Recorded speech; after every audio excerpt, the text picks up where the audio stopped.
What's going on, y'all? Brother Doug here. First and foremost, I just want to apologize for the late reviews that haven't been pertaining to Marvel movies. I'm sorry I didn't review Spider-Man Homecoming. Sorry I didn't review Doctor Strange.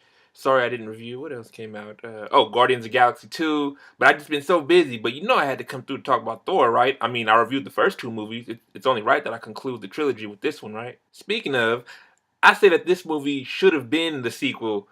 Well, granted, given some of the events that took place, after Thor: Dark World, this wouldn't have been the second movie because without Thor, without Hulk, you wouldn't have had Ragnarok, and because the planet's a car. Anyways, I'm just saying that this is the sequel that Thor deserved. Granted, I did like Thor 2, Thor: The Dark World, but it was just missing something. I really can't put my finger on it, but it didn't really live up to the hype. But I still liked it though. Remember, I liked it that year, 2013. I liked it better than Iron Man 3. And still, as remember when the first two Thor movies, I said on my reviews that I wish they would have stayed in Asgard because I didn't really like the fish out of water approach that they really took with Thor. Basically an alien coming down to Earth and trying to adapt to Earth life. Trying to adapt to how we do stuff down here in Midgard, as the nickname for Earth. So, with that being said, this movie was totally Asgard, totally other realms, other worlds. I loved it. That's probably why I loved it. Like there, now I can put my finger on it. That's what was missing. Like it did too much of flip flopping. Back to Earth and then back to Asgard or one of the planets on the Nine Realms, or it was just all over the place. But this one definitely stayed grounded in Asgard and the other realms. And the movie was visually stunning. I mean, my goodness. Remember, I said on the first Thor movie that Asgard is probably akin to heaven. That's what heaven's probably going to look like. Streets paved with gold, but except, in Asgard, it's a rainbow road. But still, it was so beautiful. The visual effects have come a mighty long way. And the Jack Kirby style, I definitely see what they're talking about. You really can't describe Jack Kirby's style, but you could definitely tell his presence was there since you're one of the creators of Thor, not the mythology of Thor, the Norse mythology. I'm talking about Stan Lee, Marvel, Jack Kirby's version of Thor. If you watch, uh, one sec, like this, like this. See this panel? Now the entire movie was just like that panel I just showed you, but more awesome. So a few things before I get started. As indicated in the beginning of this video and on the title, because some people still get mad at me even when I say spoilers and put it on the title, on the headers and whatnot. This is a spoiler-filled video. I'm gonna, as I do with all my reviews, I'm gonna tell you what I liked, what I disliked, and little Easter eggs to nitpick. So without further ado, let's get started. I liked Korg, the little rock gladiator from Sakaar. Now, I'll get to more about that in a minute on my Easter egg section. But I just couldn't find out that's the director who's playing him in motion capture. Hey man, he was just funny. He was just very a gentle giant. He was just very stoic. I just loved his presence. Like he definitely brought comedy, but in a subtle way. In a very polite way. Just hey man. I love that the black character served a major purpose in this movie. With Idris Elba, remember how he was complaining about playing Heimdall? I'm playing a fucking doorman, and this is supposed to be the grand movie of the Marvel universe. Like, okay, bruh, he was gonna quit. So they definitely compromised, and he had a big ass role. He played a major part. Definitely salvaging some Asgardians. Tessa Thompson, who plays one of the Valkyries, because granted, I did some research myself, because I'm not really big on Thor comics like that. I'll read a few time to time, but not like really engaged like I am with, the other properties like X-Men, Black Panther, Deadpool, whatnot. But with Tessa Thompson, she's playing one of the Valkyries. So I know people are complaining about, oh, why is a black girl playing Valkyrie? Well, there's plenty of Valkyries, just like there in the DC universe. There's plenty of Green Lanterns. So she's because the one that everyone knows, the white girl, is a Broomhilda. I guess this Valkyrie is a new character, but Broomhilda was actually in the movie. She died protecting Tessa Thompson's Valkyrie. So, if people watch the movie and shut the fuck up, maybe the world would be a better place. These racers talking about, oh, what's a fucking nigger playing Valkyrie? Fucking nigger this and nigger that. Well, there weren't any niggers in Norse mythology. Oh, fuck you. And I know every time I bring this up, y'all always bash in the comments, but I'll take it because I got tough skin. Oh, Doug, you always bring up whitewashing and blackwashing characters. How come you were complaining about Zendaya playing Mary Jane? Oh, okay. I mean, for certain characters, I mean, race has absolutely nothing to do with that character. But I mean, if you've grown to a character and to a property, and you want that person to stay a distinctive race, then why not? Like, I didn't mind if the Fantastic Four would have been white. Them switching Johnny Storm to black, and I told Michael B. Jordan this, on Twitter, Facebook. When I seen him, on the street. Because me, I'm a real dude. I don't sugarcoat anything. So I mean, the movie was well, you Fantastic Four, the one that came 2015, that was horrible. But I mean, it did what it did. If they would have stuck to the formula of the Ultimate Fantastic Four, then the movie would probably been solid. But that movie had so many other problems. Race had nothing to do with it. But it still would have been nice to see the entire cast reflected what's on the page, the main source material. But that's just me. And this must be the year of the female, because not only did DC bring it with Wonder Woman, a female, a female-led superhero movie, but Marvel brought it this year with a female villain that actually was a villain, a straight villainess. Like, I didn't really have any sympathy for her. She was straight dastardly. Perfect. Like, Marvel, you guys are getting on track. Fucking awesome.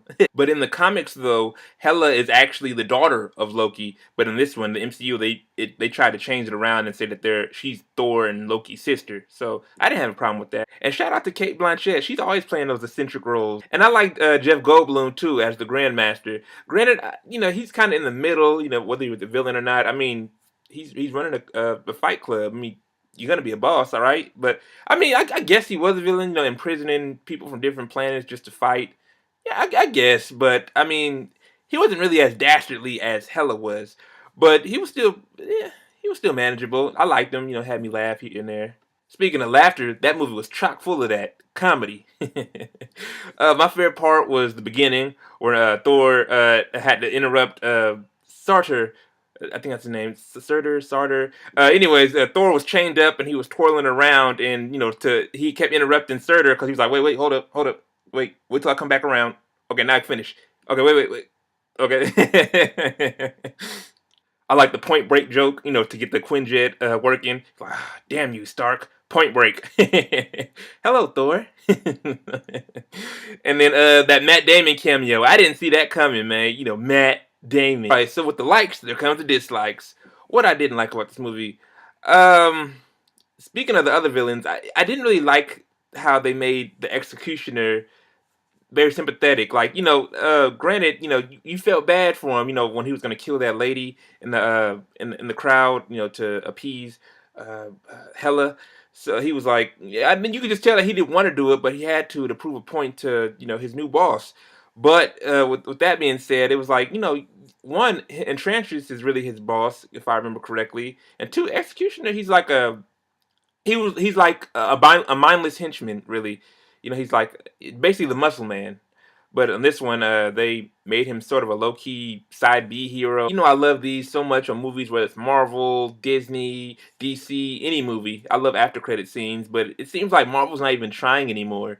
I didn't like the after credit scenes. Well, one of them, Spider Man's. Remember how one teased Scorpion, and the other was just Cap trolling us. And then Guardians of the Galaxy was just random bullshit ass after credit scenes that really had nothing to fucking do with the next Marvel movie. Granted, some of y'all bash me about that. Let me clarify.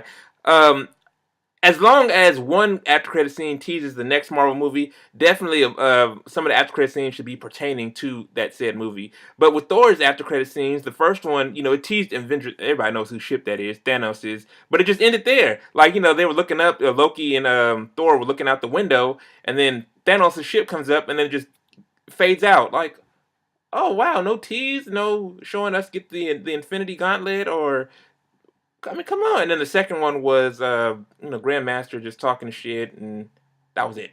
Like, you should have heard the moaning and groaning out the theater. I thought I started that, but I was like, oh, okay. Like, oh, and people got up from their seats and shit, mad. Like, oh wow, glad to know I'm not in this alone. And you want to know the last thing I really didn't like? I really didn't like Doctor Strange's cameo. Not only did I not like his movie, but his cameo was really kind of unnecessary. Granted, we needed Doctor Strange for Thor and Loki to get to Odin, but I mean, it was so forgettable. Like I literally just had to come back and record this to tell you that I didn't like that. Like, oh yeah, Doctor Strange. But I mean, yeah. I mean, there were some Doctor Strange fans on there, definitely clapped when his part came on. Like, oh look, a cameo. Because I forgot that Thor had a cameo in his movie during one of the after credit scenes, even though it wasn't really necessarily a cameo. It was just a scene from this movie and that movie to tease this movie. So during that Matt Damon play, um, uh, Loki mentions about turning Loki. Well, the Matt Damon Loki mentions to actor Thor that he's playing that he turned him into a frog once, and everyone knows Frog Thor, that Thor frog, Throg. Anyways, in the comics, there's a frog that can do Thor's that has Thor's abilities. Excuse me. Second Easter egg at Grandmaster's Palace. You can see different heads of different caricatures. One was Beta Ray Bill, the other was Ares, and I can't. And of course the Hulk. And I want to say the other one was Hercules. Speaking of, Hercules' mace was used by Thor. Maybe we'll see Hercules down the line in the MCU because he's one of my favorite Marvel characters, especially the run written by Greg Pak and Fred Van Lante. Now, remember on Phase 2 how Kevin Feige said he loves Star Wars so much that he had each movie pay homage to it by having a character's arm cut off? Well, on this trend for this is Phase 3, right? Yeah, this is Phase 3. Phase 3, I think the trend going on is fathers dying. Odin died on this one. Well, not necessarily died, but he vanished. Let's see. Black Panther's dad died. Tony's parents died. What else? What else happened? Guardians of the Galaxy. What happened to Guardians of the Galaxy? Both Yondu and Star Lord's real daddy died. What else? What else happened, y'all? Who was like a mentor? Doctor Strange. The fake. What?